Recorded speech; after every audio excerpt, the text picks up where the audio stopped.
The best teachers in the country right now are vastly underpaid and underrespected for the work they do. Most kids today who graduate from high school can't even pass the same civics exam that we require of a legal immigrant before they become a citizen. And even in the public schools, one of the things we don't have in this country right now is merit-based pay for teachers. But I think it is insane that a majority of dollars flowing into public schools nationally don't even go towards instruction or towards those teachers. And I do think that lighting a fire under the feet of our educational system to prioritize achievement in math, reading, writing, critical thinking, physical fitness, by the way, I think that we've gone soft on this. Bring back early physical education, bring back the presidential fitness test. We used to do that. I don't know. I mean, most kids are not probably able to do the level of pull-ups that kids were able to do, 30, 40 years ago. I think it goes to implications for mental health. I think it goes to implications for military preparedness. I think we have to have an education system that demands more of ourselves, and that has to be driven by the states. Actually, even think about knowing about the United States. I love how many American flags you have in this room. Imbues a good sense of patriotism that we sometimes, leave behind for our kids. Most kids today who graduate from high school can't even pass the same civics exam that we require of a legal immigrant before they become a citizen. I think every high school senior who graduates from high school, as a requirement, should have to pass that test. I mean, it's a basic condition of citizenship in a nation is that you know something about your nation in order to be a fully informed citizen of that nation. So I think we gotta get tough a little bit when it comes to some of these issues relating to the revitalization of our young generation. Well, I think a lot of people are ready for that. I mean, homeschool is on a massive rise right now. Do you homeschool? So we started that way. Yeah. I mean, I think that this year we were on that track, and then we, for our son, our older guy, we felt that he might have benefit with the socialization, but we're big fans of homeschooling. I think that school choice in most states, so Tennessee is in this category, has school choice. Ohio has school choice. It doesn't cover homeschooling. That needs to change. I mean, educational choice means full models of choice. And you got a lot of people coming through homeschooling backgrounds where those kids are doing better even than kids who are educated even in expensive private schools or public charter schools. But I'm not like a one-size-fits-all guy saying homeschooling's for everybody. And we get into this debate as well in higher education. Sometimes both sides will fall into this trap that it's all about four-year college degrees only, and that's the only path to the American dream. Or you got the reactionary backlash that'll say, oh no, college is not for, college is a scam. Nobody should go there. It's only for 2-year and vocational degrees and apprenticeships. That's the way to go. Whether it's higher education or K through 12 education, I don't want a one-size-fits-all approach. Mm-hmm. I want everybody to be able to choose what the actual best path is for them. That's not a system we have right now.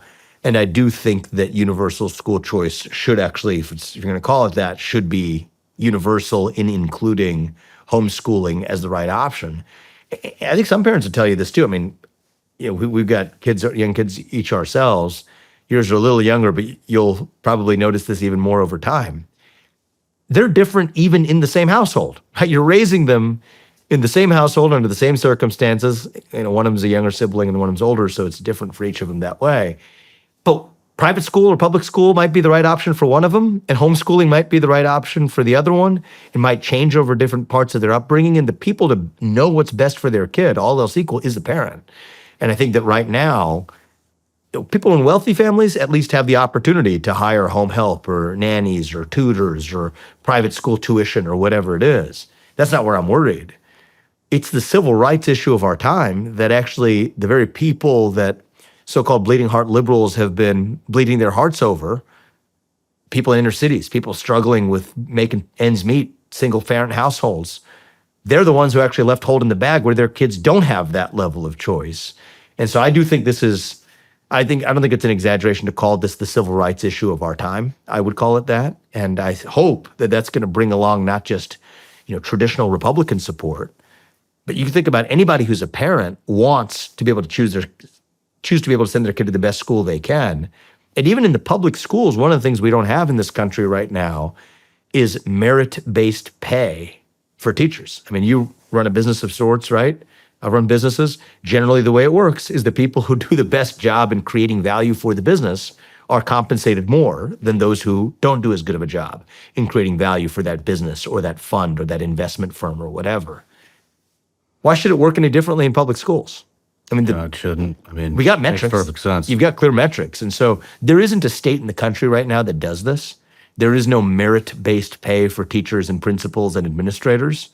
So I want Ohio to be the first state that implements not just universal school choice, universal including homeschooling, but also for the public schools to compete, implements merit-based pay for teachers, administrators, principals, where you should be paid a lot more than you are now. I think the best teachers are vastly underpaid, should be paid far more when tied to the actual outcomes they deliver.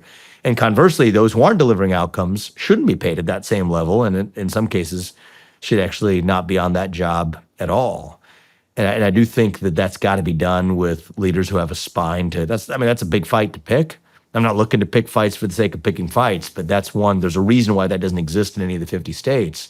I think that is our path out of this educational achievement crisis. How in the weeds have you gotten into that subject? I mean, how would it be done? Yeah, I mean, it's not overly complicated, right? It could be done with the, one model is to collaborate with the unions. I'm not going to, and I don't believe in just picking fights for the sake of picking fights. Being conservative without being combative is a fine approach if that works. So you could talk to the people who are members of a public teachers union and say that, you know what, here's how we're going to do this.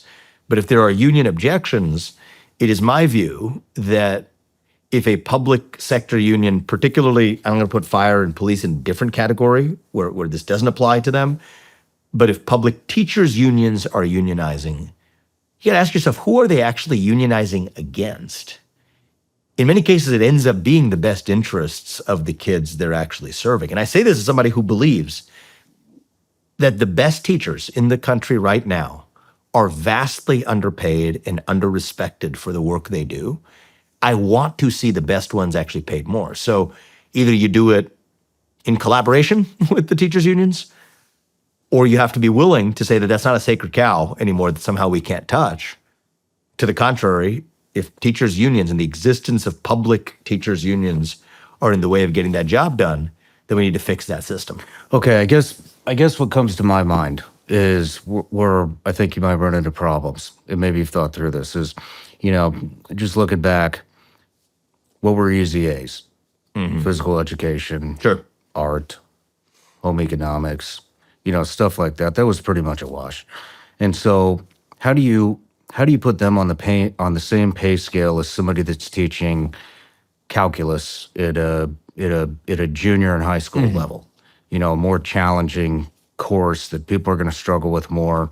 Or do you see what I'm saying? No, absolutely. I think you got to, it's a great point. I think you got to have market-based approaches for pricing each one. So I don't think they're going to be paid at the same level. But my point is more not who's paid more between somebody who's got, you got very few of those calculus teachers available where you might have a greater supply of other teachers in earlier education. That's one question. The question I'm stating is all of the people who are teaching calculus and all of the people who are teaching PE and all of the people who are teaching social studies are in public schools paid flat at the same level. And I'm saying within each of those categories, right, whatever the market rate is for each of those, that's a separate question.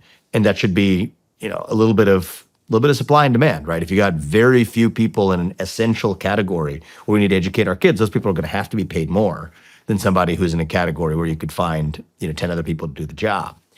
But within each category, the way the public teachers work right now, public school teachers work, is that no matter whether they're really good, no matter whether they're really bad, they are paid flat the same way, with exceptions only for seniority, which is how long you've been there, or whether or not you have a degree, an advanced degree. The evidence actually shows that there's no correlation between having the advanced degree and being a better teacher in most subject areas. And there's definitely no argument that seniority makes that difference either. So my point is, within each of those categories, tie it to actual outcomes and merit. And the biggest objection you get is, well, who picks the outcome, right? And if you have just a testing-based outcome, are they just going to teach to the test? My first response to that is you can't let the, whatever the old expression is, you can't let the perfect be the enemy of the good. And I agree with that. The perfect should not be the enemy of the good. The status quo of the bad is the enemy of the good, which is the fact that you've got a massive underachievement crisis in the United States. The facts I mentioned earlier, where I'll tell you what bad is 75% of eighth graders not knowing how to be proficient in math.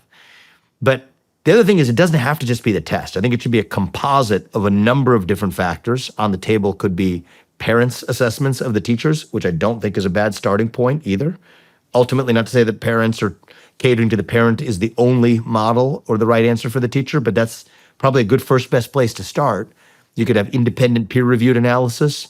You could also then tie that to tests and objective metrics being an important part of that outcome.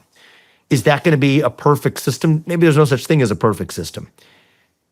But I'll tell you what's far worse is having a system where compensation and promotions are totally agnostic to the actual performance of kids coming out of that system. And the reason why is, in some ways, the people who make the decisions aren't the ones who are actually have skin in the game. It's not their kids, or it's not really their outcome that matters. Their pay isn't tied to it. Half of public school dollars right now, I think it's over half, it's like 52% of public school dollars right now aren't even spent on instruction. It's on a bunch of other stuff, administration, bureaucracy. You have, building construction or building amenities. You need some level of infrastructure for sure, but I think it is insane that a majority of dollars flowing into public schools nationally don't even go towards instruction or towards those teachers. And so my view is those teachers do need to be, the best of the teachers absolutely need to be paid a lot more than they are right now. And the union, the equalizing effect, that's actually the obstacle that gets in the way. And do it by category, right?